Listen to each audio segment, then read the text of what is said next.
दोस्तों, अगर आज आप सोच रहे हैं कि जिंदगी में सब कुछ गलत हो रहा है, हालात आपके खिलाफ हैं और संघर्ष खत्म ही नहीं हो रहा, तो एक बार यह कहानी जरूर सुनिए।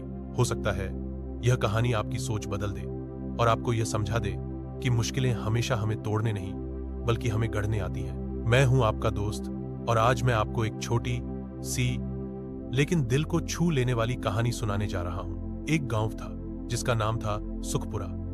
यह गांव बहुत सुंदर था। खेत, खलिहान, हरियाली और मेहनती लोग। इस गांव में रामू नाम का एक गरीब किसान रहता था। रामू के पास जमीन तो थी लेकिन बहुत कम। उसके घर में बूढ़ी माँ और एक छोटी बहन थी। रामू सुबह से शाम तक खेतों में काम करता, फिर भी उसकी आमदनी इतनी नहीं थी कि उसका घर अच्छे से चल सके। रामू की एक खास आदत थी, वह हमेशा मुस्कुराता रहता, चाहे कितना भी कठिन समय हो। रामू अपनी माँ और बहन के सामने हमेशा हंसता, लेकिन अंदर ही अंदर वह परेशान था। अक्सर रात को आसमान के नीचे लेटकर वह सोचता, हे भगवान, मेरी जिंदगी इतनी मुश्किल क्यों है? क्या मैं कभी अपने परिवार को अच्छा जीवन दे पाऊंगा? एक दिन गांव में बहुत बड़ा सूखा पड़ा। बारिश नहीं हुई, खेत सूख गए। जिनके पास पैसे थे उन्होंने कुएं से पानी खरीदकर अपनी फसल बचा ली, लेकिन रामू के पास इतना पैसा नहीं था। उसकी फसल पूरी तरह बर्बाद हो गई। अब हालात और खराब हो गए। घर में खाने तक के लाले पड़ गए। गांव के कुछ लोग रामू का मजाक उड़ाने लगे। अरे रामू, छोड़ दे खेती बाड़ी, शहर जा मजदूरी कर, यही तेरे बस का काम है। रामू को बहुत बुरा लगता, लेकिन वह हार मानने वाला नहीं था। एक दिन रामू जंगल के रास्ते से गुजर रहा था। उसका मन बहुत उदास था। वह सोच रहा था कि अब क्या करूं। तभी उसने देखा कि एक बुजुर्ग बढ़ई लकड़ी का कलाकार पेड़ के नीचे बैठा हुआ कुछ बना रहा है। रामू ने पूछा, बाबा, आप क्या कर रहे हैं? बुजुर्ग मुस्कुराया और बोला, बेटा, मैं लकड़ी से भगवान की मूर्ति बना रहा हूं। रामू ने देखा कि वह लकड़ी का टुकड़ा बार बार छेनी और हथौड़े से चोट खा रहा था। रामू बोला, बाबा, लकड़ी को दर्द नहीं होता होगा क्या? बाबा ने मुस्कुराते हुए कहा, बेटा, अगर यह लकड़ी इन चोटों को सहन नहीं करेगी तो कभी मूर्ति नहीं बन पाएगी, और जब मूर्ति बन जाएगी तब लोग इसे मंदिर में रखकर पूजा करेंगे। ये शब्द रामू के दिल में उतर गए। उसे समझ आया कि जिंदगी में जो मुश्किलें आ रही हैं वे उसे गढ़ रही हैं, तोड़ नहीं रही। रामू ने ठान लिया कि वह हार नहीं मानेगा।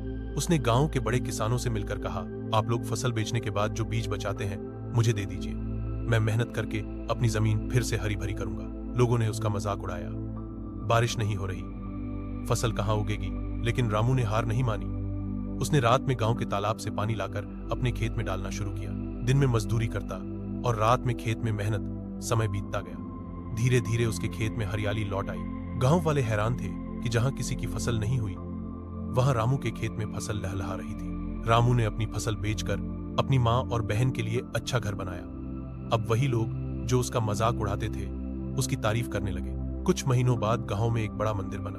मंदिर के पुजारी ने कहा, हमें भगवान की मूर्ति के लिए किसी ऐसे इंसान की जरूरत है जिसने अपने जीवन में धैर्य और संघर्ष से जीत पाई हो। सभी गांव वाले एक स्वर में बोले, रामू से अच्छा और कौन हो सकता है? रामू की मेहनत और धैर्य को देखकर गांव वाले उसे सम्मानित करने लगे। जिस तरह लकड़ी पर चोट खाकर वह मूर्ति बनी थी, उसी तरह रामू ने भी मुश्किलों को सहन करके अपनी जिंदगी बनाई थी। दोस्तों, यह कहानी हमें क्या सिखाती है कि मुश्किल समय हमेशा बुरा नहीं होता, वह हमें गढ़ता है, हमें मजबूत बनाता है। अगर रामू संघर्ष से डरकर हार मान लेता तो वह कभी सम्मान नहीं पा पाता। तो अगर आज आप बुरे वक्त से गुजर रहे हैं तो याद रखिए, यह समय भी गुजर जाएगा। धैर्य रखिए, मेहनत करते रहिए। एक दिन वही लोग जो आज आप पर हंसते हैं आपकी तारीफ करेंगे।